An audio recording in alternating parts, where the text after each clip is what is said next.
Hello दोस्तों, मेरा नाम अभय कुमार है और आज हम लोगों से बात करने के लिए इंडिया टुमारो के जर्नलिस्ट मसीहुज्जमा साहब हैं। मसीह भाई, आपका बहुत बहुत शुक्रिया ज्वाइन करने के लिए।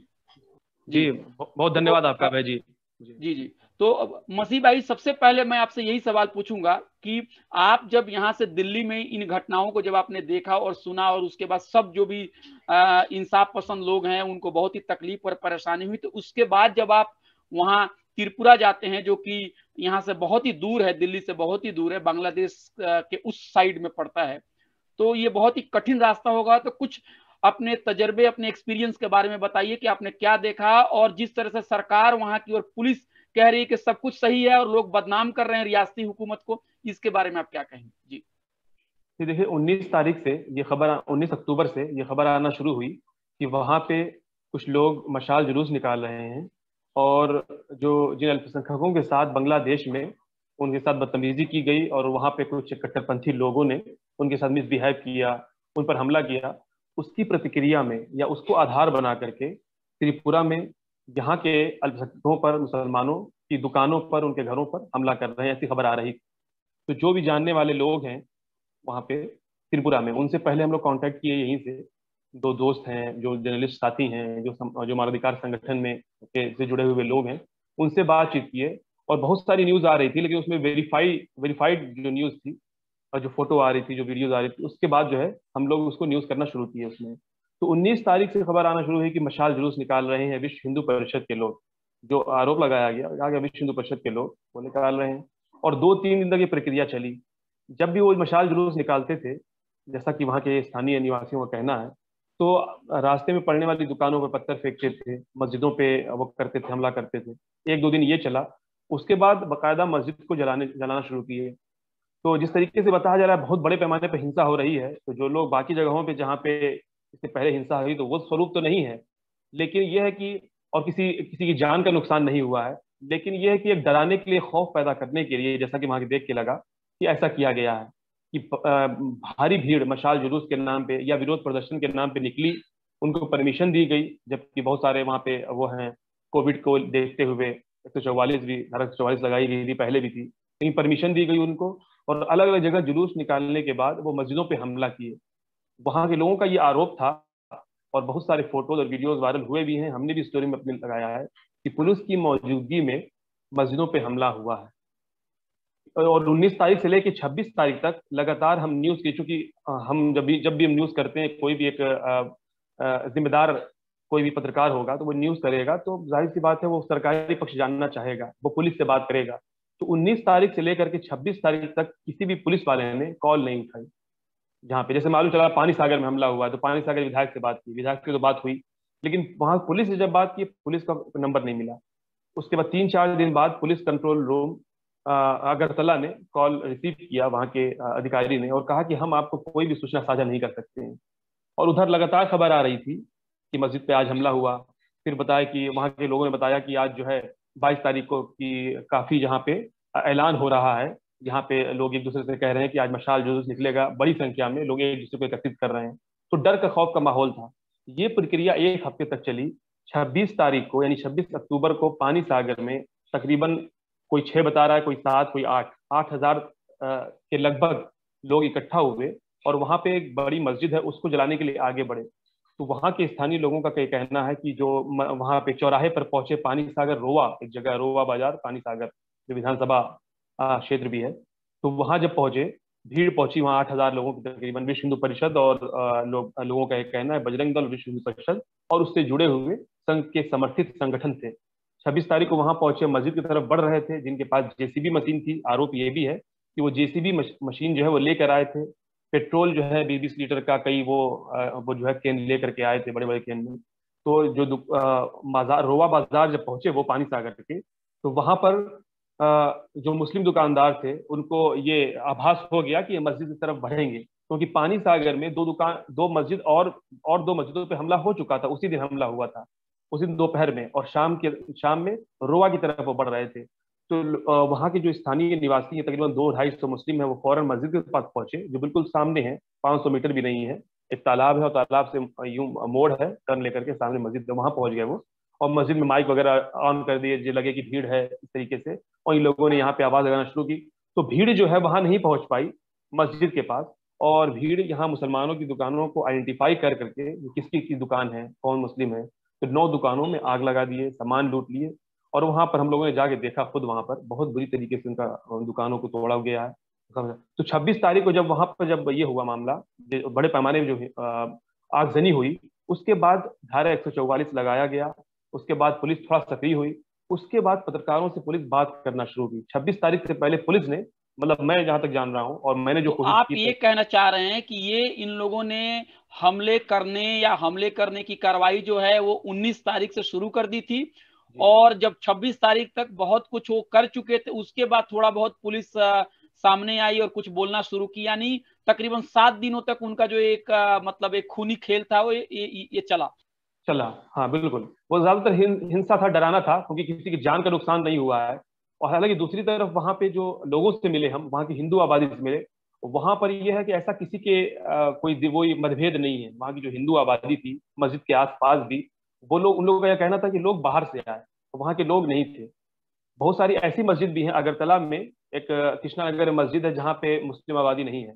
लोग 71 में और उससे पहले बांग्लादेश चले गए थे। जी तो मसीह भाई, एक बात कहना चाहूंगा कि दिल्ली दंगों के दौरान भी जब बहुत सारे पत्रकार गए और जब बात किए, तो वहां पर भी एक बात जो सामने आई कि कुछ जी बाहरी लोग थे, या कहा जाए कि ज्यादातर बाहरी लोग थे जो आके हमला कर रहे थे। तो ये जी। कौन, कहां से, मतलब ये बाहरी लोग कौन होते हैं, कैसे इनको मोबिलाइज किया जाता है, वो कहां से आते हैं, कुछ इस पे भी आप रोशनी डालेंगे? तो वहां पे दोबारा इसीलिए मैं जब वहां जाना चाहा, क्योंकि पहले दिन हम गए पानी सागर में, जब पहले दिन जाना हुआ 2 तारीख को, तो वहां पे पुलिस बहुत ज्यादा मौजूद थी। जब भी हम विक्टिम फैमिली से बात करना चाह रहे थे, पुलिस के लोग आगे पीछे घूम रहे थे।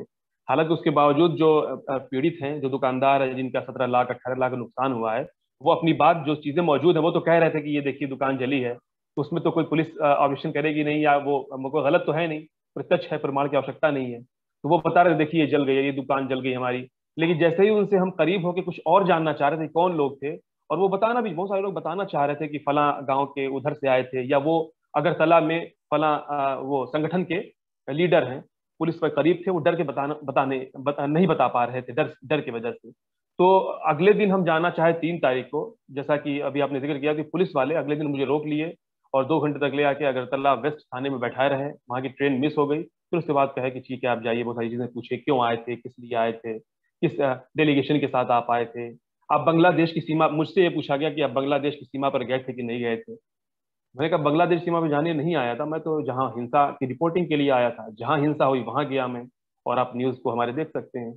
ये मामला है कि वहां पे एक डर और खौफ पैदा करने की कोशिश की गई। वहां पे मारा नहीं गया, क्योंकि 8,000 की भीड़ थी, बहुत कम लोग चाहते तो कर सकते थे। लेकिन जो चीज समझ में आ रही है वो ये कि उस संगठनों का ये था कि हम डराएंगे, मस्जिदों को नुकसान पहुंचाएंगे। और दूसरी एक चीज है भाई जी, कि जो पुलिस ने 26 तारीख को कहा, बल्कि 27 तारीख को, 26 को भी ट्वीट किया, 27 तारीख अक्टूबर को, कि यहाँ मस्जिद जलाई नहीं गई है। तो पानी सागर रोवा में जहाँ पे दुकान जली, वहां मस्जिद नहीं जलाई गई है, क्योंकि उन लोगों ने, दुकानदारों ने तो मस्जिद बचाने की कोशिश की।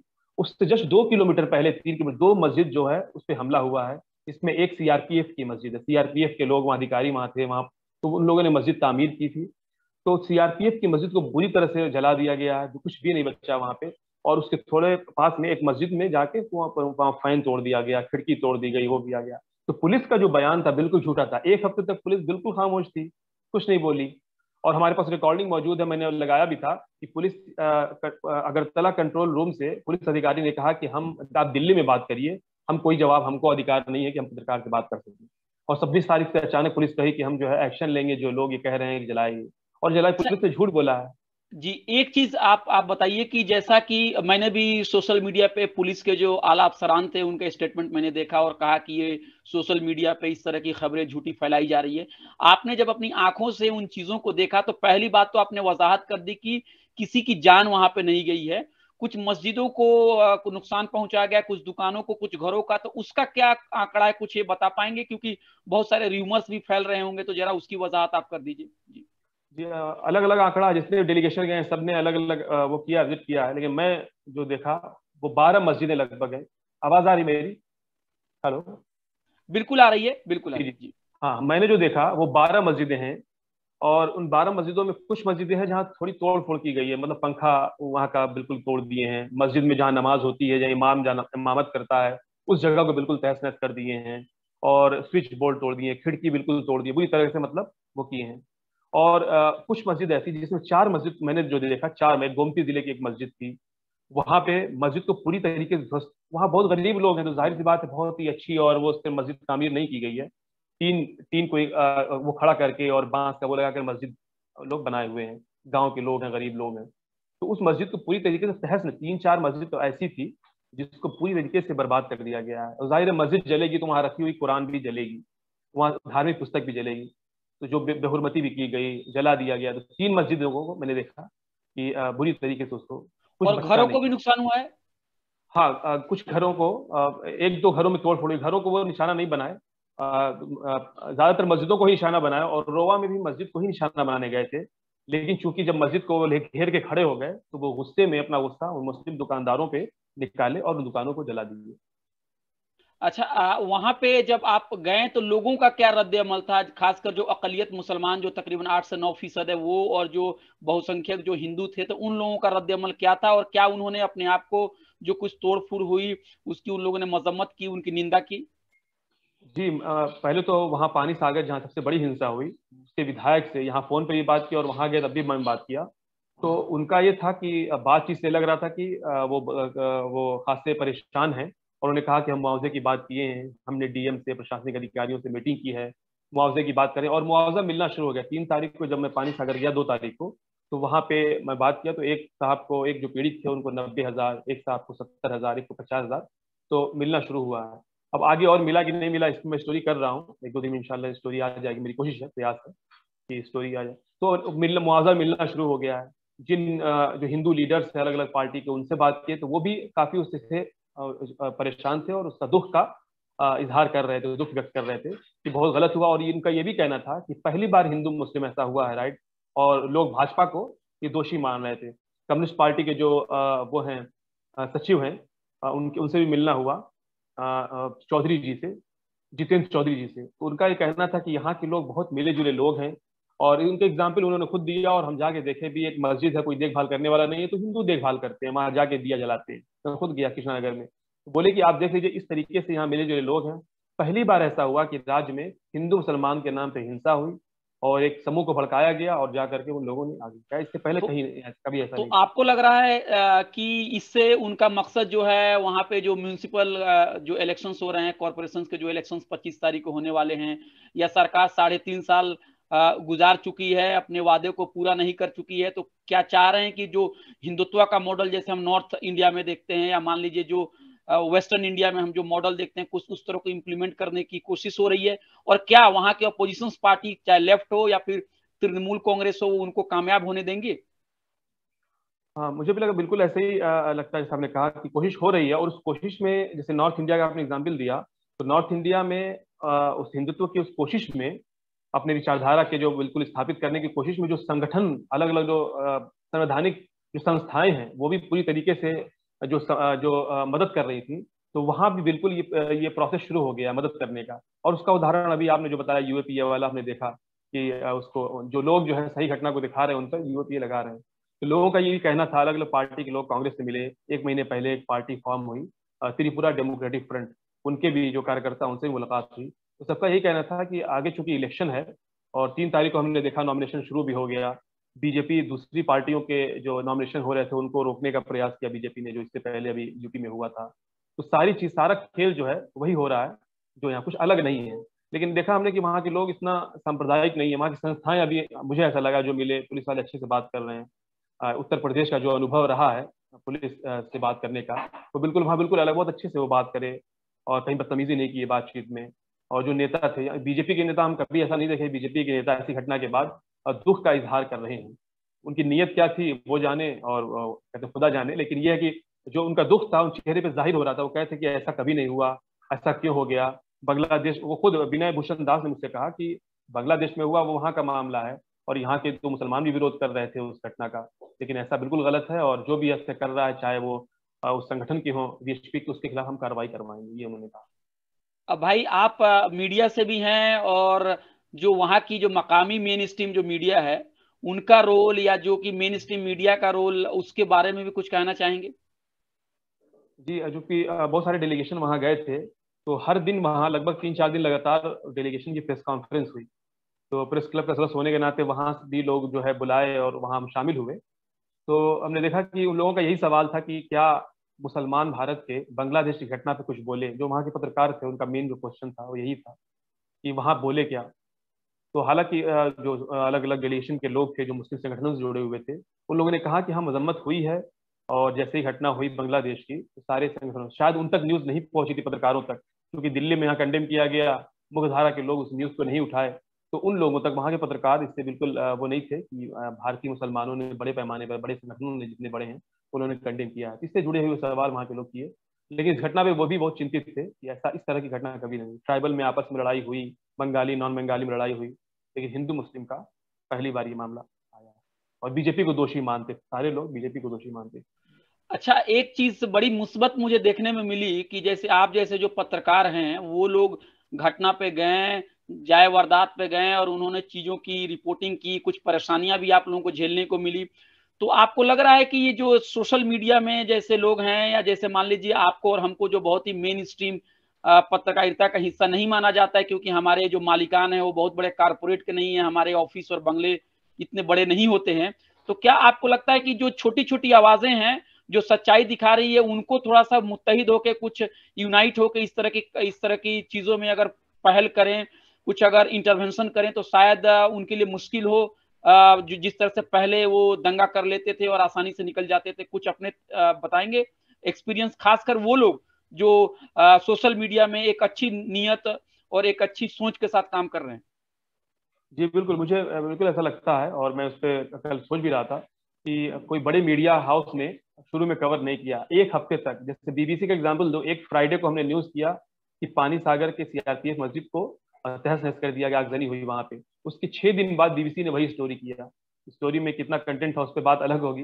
5 दिन के बाद एक मुख्य धारा का मीडिया, जो बीबीसी कर सकता है, बहुत अच्छे से कर सकता है, रिसोर्स है उसके पास, उसका वो मतलब वहां तक जा सकता है, वहां तक रेसाई है उसकी हो सकती है। हम लोगों के लिए मुश्किल है। बार बार बता रहे थे, जब हमको उठा के ले गए तो मैं बार बार बताया कि प्रेस क्लब ऑफ इंडिया का मेंबर हूं मैं। तो उसके बाद थोड़ा सा सम्मान जो है मिला मुझे। लेकिन बड़े मीडिया हाउस कर सकते थे, लेकिन उन्होंने 5 दिन बाद, 6 दिन बाद रिपोर्ट किया। उस रिपोर्ट में कितना दम था मैं उस पर प्रतिक्रिया नहीं दूंगा, पढ़ के देख सकते हैं कि 5 दिन बाद रिपोर्ट में कुछ खास नहीं था। बस जो जो खास था वही था कि बीबीसी उस पर मुहर लगी थी कि बीबीसी की वो रिपोर्ट थी, कुछ उसमें खास नहीं था। तो छोटे मोटे जो मीडिया हाउस, जैसा कि आपने कहा, जो छोटे मोटे आपके जैसे इंडिविजुअल लोग जो प्रयास कर रहे हैं, जो एक असर रखते हैं समाज में, तो मुझे लगता है कि इन लोगों के द्वारा जो न्यूज उठाई जा रही है वो फिर मुख्य धारा में खबर जो है अपनी अहमियत बना पाने में सफल हो पाए। उसके बाद राहुल गांधी जी ने ट्वीट किया उसको कि वहां पे मुसलमानों के साथ अत्याचार हो रहा है, फिर कांग्रेस पार्टी आई और तमाम लोग आए। तो तब तक जो है आप देखें कि 26-27 तारीख तक कहीं भी मुख्य धारा में खबर नहीं थी। लेकिन छोटे मोटे चैनल, न्यूज पोर्टल, तो इसको इनकार नहीं किया जा सकता इस बात से कि अगर वो यूनाइट होकर किसी भी मुद्दे पे ईमानदारी के साथ, निष्पक्षता के साथ, बिना किसी दूसरे के द्वारा दिए गए एजेंडे पे जाते हुए ईमानदारी से अगर काम करते हैं वो, तो मुझे लगता है कि असर दिखाई देगा। और उसी का असर है कि आपने जो ग्राउंड का आपने पूछा है वहाँ के, वहाँ जाने के बाद लोग डरे हुए थे, पुलिस वाले खुद परेशान हैं, वहाँ विधायक हैं वो खुद परेशान है, वहाँ की दूसरी संस्थाएं बहुत परेशान है। उनकी मुश्किल बढ़ गई, उनको ये अनुमान नहीं था, अंदाजा नहीं था कि इतनी मुश्किल बढ़ जाएगी। शुरू में कह रहे थे एक कुछ नहीं हुआ है, फिर बाद में जो वहां पहुंच गए तो वही त्रिपुरा पुलिस ट्वीट करके कह रही यहाँ कुछ मस्जिद जलाई गई है। यानी पत्रकारों को, बाकी छोड़ दीजिए, पत्रकारों को पुलिस ने गुमराह करने का काम किया। पूरा प्रूफ हमारे पास है, उनकी रिकॉर्डिंग है मेरे पास, कि कहा कुछ नहीं हुआ है, फिर जो ट्वीट किया तो वो तो सार्वजनिक है कि कुछ यहाँ मस्जिद में कुछ नहीं हुआ है, और वहां पहुंच के हम लोगों ने देखा कि वहां हुआ है। तो ये जो सच्चाई आई है सामने, वो छोटे मोटे हमारे और आपके जैसे न्यूज पोर्टल, इंडिविजुअल लोग जो प्रयास कर रहे हैं, उसी का नतीजा है। और उसी में एक राष्ट्रीय पार्टी के बड़े नेता ट्वीट करने पर मजबूर हुए कि यहाँ पे वहाँ हिंसा हो रही है और उनके साथ हम खड़े हैं, और हम यहाँ पे हिंदू धर्म ऐसी ऐसी बात नहीं कहता कि आप किसी के साथ हिंसा करें। इसी का ही प्रयास है। और लोग वहाँ बहुत ही मतलब उन लोगों को अंदाजा नहीं था कि इसका असर दूर तक जाएगा। वो सोचे थे छोटी मोटी हिंसा हो जाएगी, यहाँ दबा लेंगे, ये बिल्कुल पूर्वोत्तर भारत में है। लेकिन उनके उम्मीद से बिल्कुल अलग जा करके सोशल मीडिया का ही वो रहा, असर रहा, और पोर्टल्स का असर रहा छोटे मोटे, की बात इतनी दूर तक पहुंची। जी, मसूद जमा साहब, आपका बहुत बहुत शुक्रिया।